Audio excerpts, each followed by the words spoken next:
As much as I'd like to believe it, I've always been a little suspicious when I've heard news about the whole music makes you smarter thing. I didn't doubt it, but the evidence was always kind of sketchy. You may have heard of the Mozart Effect of the 1990s. I remember hearing about it in college. A study showed that if you listened to Mozart before a math test, your scores went up. Well, it really wasn't that easy, and it also turned out the study design was flawed. As bad as that was, it took on a life and an industry of its own. In 1998, the governor of Georgia in the United States announced that his proposed budget would include a recording of classical music for every child born in the state. He said, "No one questions that listening to music at a very early age affects the spatial-temporal reasoning that underlies math and engineering and even chess." Really? There was like one study. Are you kidding? No one doubts? And a lot of, by the way, articles and reports on TV. And a lot of people made money selling products based on this misunderstanding. In recent years, however, the science has better clarified this learning effect. Significant advances in neuroscience are painting a picture first brought to us by cognitive psychology, and the answers are enlightening, unintuitive, and powerful. In 2009, the Dana Foundation published How Arts Training Improves Attention and Cognition by the eminent education research psychologist Michael Posner and a colleague. Posner has done a significant amount of work over more than 50 years on the brain's attention networks, or focusing, which is obviously everything when it comes to learning. He writes, "If there were a surefire way to improve your brain, would you try it? Judging by the abundance of products, programs, and pills that claim to offer cognitive enhancement, many people are lining up for just such quick brain fixes. Recent research offers a possibility with much better science-based support that focused training in any of the arts, such as music, dance, or theater, strengthens the brain's attention system." Aha! That's it. That part wasn't Posner. Anyway, let's continue with his. "Which in turn can improve cognition more generally. Furthermore, this strengthening likely helps explain the effects of arts training on the brain and cognitive performance."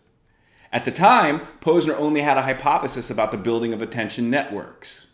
He wrote, "Taken as a whole, the findings to date tell us that music training can indeed change brain circuitry, and, at least in some circumstances, can improve general cognition. But they leave unsettled the question of under what circumstances training in one cognitive area reliably transfers to improvements in other cognitive skills."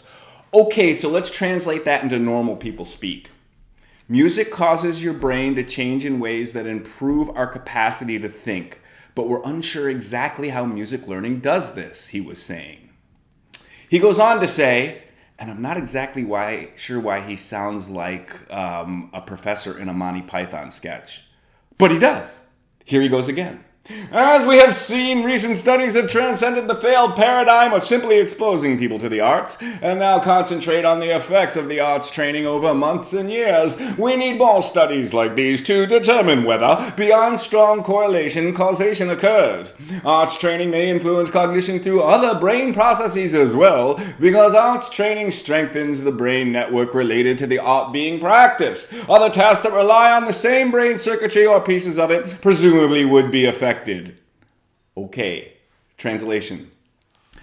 Just listening to or taking a class in music appreciation does not give us the benefit. One must actually get involved over long periods of time, like being in orchestra, band, or taking lessons over time. You know, actual participation in learning how to make music. When Posner wrote this, there were observations about the connection, but nobody was sure if the long-term exposure in music training was actually causing it. But in 2014, there was a breakthrough. The study Improved Effectiveness of Performance Monitoring in Amateur Instrumental Musicians identified the link. Among other findings, they note, more importantly for present purposes, higher levels of musical practice were also associated with a better engagement of the cognitive control processes as indicated by more efficient error and conflict detection, and reduced post-error interference, and post-conflict processing adjustments. To put it into words everyone else uses, it trains the brain to search for areas of error while you are learning. something, and is able to maintain focus instead of giving in to frustration, and then make adjustments based on finding those errors over and over and over as one works. I believe teachers have a word for that: learning. That is how learning works for any subject. It's the foundation of mindset and grit, if you've heard of all the craze about grit nowadays. That's how you learn any subject, any skill, anything. The more you do of it, the better, smarter, faster you get. They go on to say, here we show that already moderate levels of musical activity are associated with improved executive functioning when performing basic non-musical cognitive tasks. Translation: even a little bit of musical training over time improves our ability to focus in other areas. In the enlightening book, Willpower: Rediscovering the Greatest Human Strength, researchers show, among many other amazing insights, that the prefrontal cortex functions like other parts of the cortex. The prefrontal cortex is responsible for executive function or self-regulation. It basically makes the rest of your brain do stuff it doesn't feel like doing, like going to work or doing other chores and things that you have to do. So it's important, because if we can't make ourselves do stuff we don't want to do, life's going to get bad pretty quickly, right? What that means, in that it functions like other parts of the cortex, is that you can learn a skill, create the neural network or new functional organization in the brain for that skill, then through repetition and use, make it stronger. This is to say that focus, self-discipline, perseverance can rely on strong neural networks that can be created in the prefrontal cortex. Notice I did not identify a specific skill. This is the ability to focus, push through frustration, and learn and solve problems at a high level for anything. This ability to control one's focus and behavior successfully, and how well we build that skill, will translate directly to how successful we are in other learning, including academics. Putting all of this together, we can begin to see that these brain changes are created and strengthened in music training, then are made available for all academic work.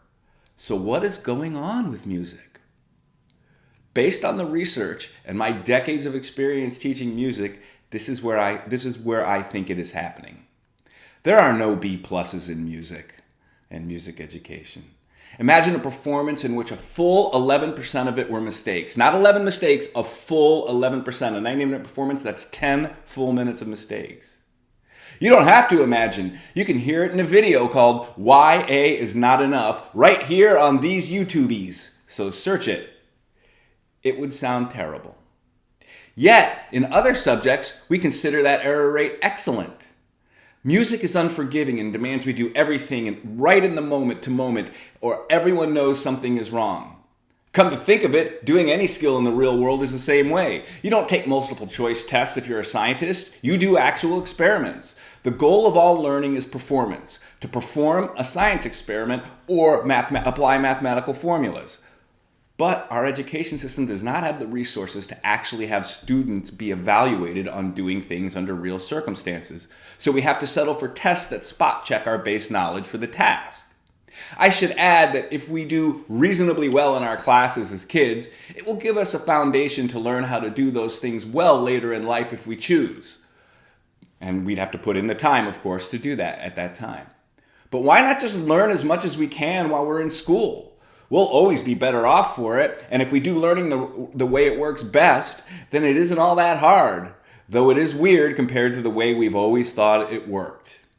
Anyway, music teachers must, as a part of their normal part of their jobs to be considered good, get all of their performing students to about 98% or better. The really good ones get very close to 100%. I taught music successfully for decades, including 13 years at the high school level. It is a common myth that music teachers at the pre-college level seek out talented students, whatever talent is, or identify them in their classes and then develop them. What we do, and what we really do, is take anyone and everyone and know that if they will follow our directions, the learning process in its purest form, they will get good. This develops the prefrontal cortex as well. Ding, ding, ding, ding. There's the connection.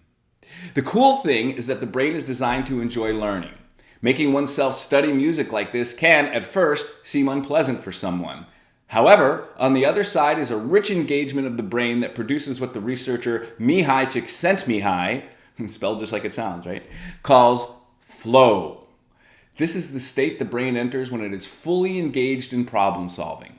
Have you ever started working on something and think it has been like 15 or 20 minutes, only to look at the clock and see that an hour has gone by? That is flow. He argues that this is the most enjoyable state for the brain to be in and makes a distinction between pleasure, lying on the beach, playing a video game, which is important. Recovery periods and breaks are important. He makes a distinction between that pleasure and enjoyment when the brain is fully engaged and we are truly enjoying learning. That's where the real fun of learning is. It doesn't come from dumbing down learning to make it seem more like fun. It comes from learning, which itself becomes fun. After the initial difficulty, true fluency in a domain produces enthusiasm for learning more about that domain, generating genuine and lasting learning, self-esteem, and self-reliance. Passion for music can be created by learning to play it well. This makes me think of a practice coaching student of mine who wrote to me, "Knowing how to do something makes it fun. Whoever thought folks would say practicing is fun." There are also strategies to begin gradually building positive habit patterns so that doing work properly becomes a habit. Getting oneself to start practicing becomes like tying our shoes. It is neither pleasant nor unpleasant. It is just something that you do. After that, flow is not far behind, and then there is enthusiasm to start practicing or go to rehearsal. Make sure students eat well and get exercise. Nourish and take care of the body as it grows into the one they will need when they are adults. Make sure students genuinely participate in the arts.